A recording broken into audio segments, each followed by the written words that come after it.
is sharp. So depending on what sound you want in a recording, it might be the fit.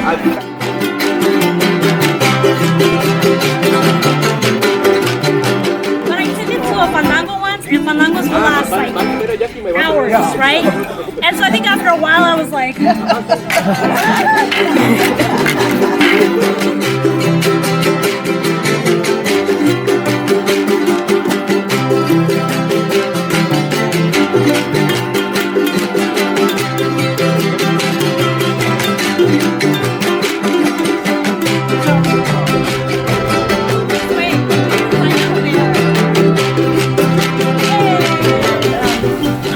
Yesenia Hunter, Dr. Hunter, as of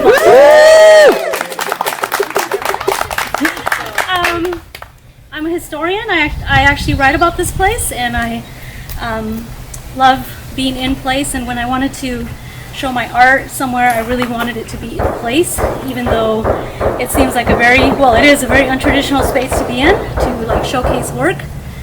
I thought that because I write about and actually paint about place and place making, that it would be appropriate to find a location that felt like this, that feels like this and breathes like this, and that has these very long, deep rhythms of place and place making that people have been engaging with and entangling with for a long time in this region. So thank you so much for being here.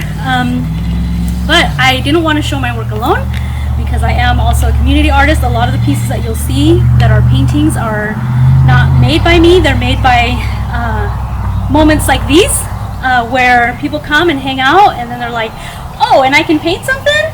I've never painted before. What if I just paint a little heart? Who said that to me today? What if I just only know how to paint a little heart? So there's actually a piece of art out here that's set out that if you are so inclined, you can come and leave your mark. And that's what my work really tries to think about, is how we leave our fingerprints, our marks in the spaces that we're in.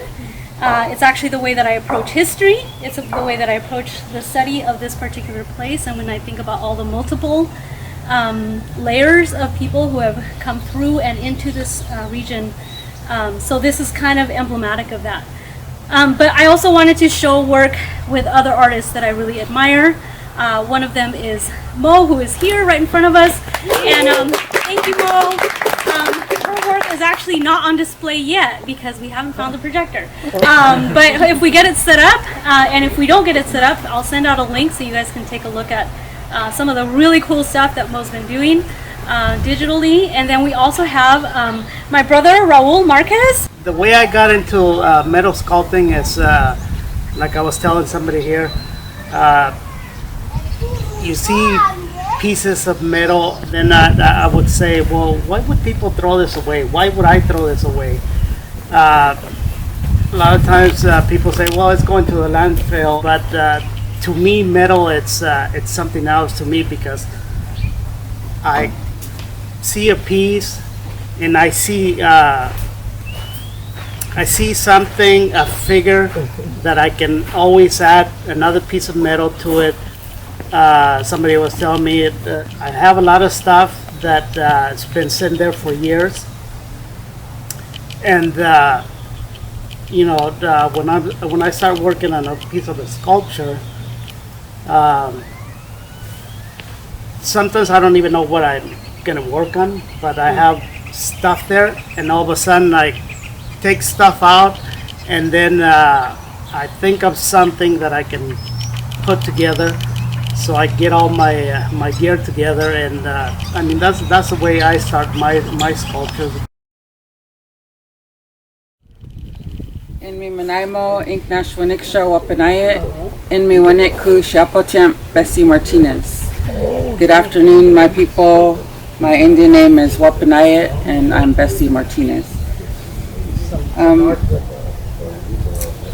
My parents are Utwai Test Johnny Bell Jr.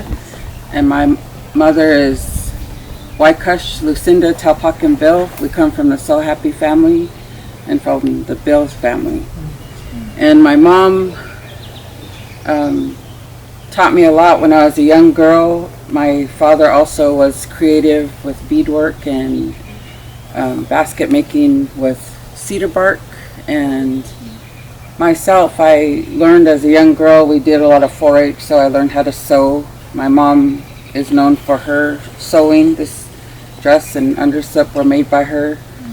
And one of my early learnings was probably, I remember being 12, learning how to make a wapas. And it's the woven bags. It's called twining. It's just wrapping yarn around another material. And the work I do, the heart design is kind of my trademark now. One of my dreams when I started was that mentality of watch one, do one, teach one. That's my philosophy in my classes. My goal is to teach people so they can teach people so they can teach people. And I was sharing in my last class that Yesenia was at that I've seen it come to fruition already. Within 5 years, I see my students teaching classes, and it just this fruit already growing from my teachings, and I think that's such a wonderful thing that I can be able to witness that and not have to wait years and years.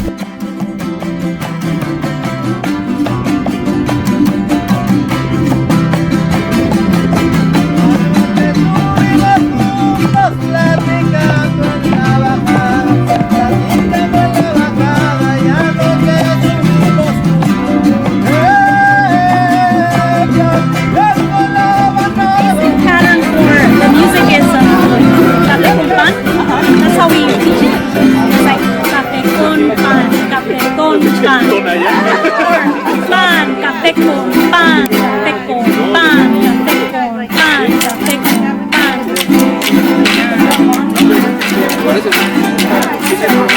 And that's what the dancers are doing, and that's what the strumming is trying to also emulate.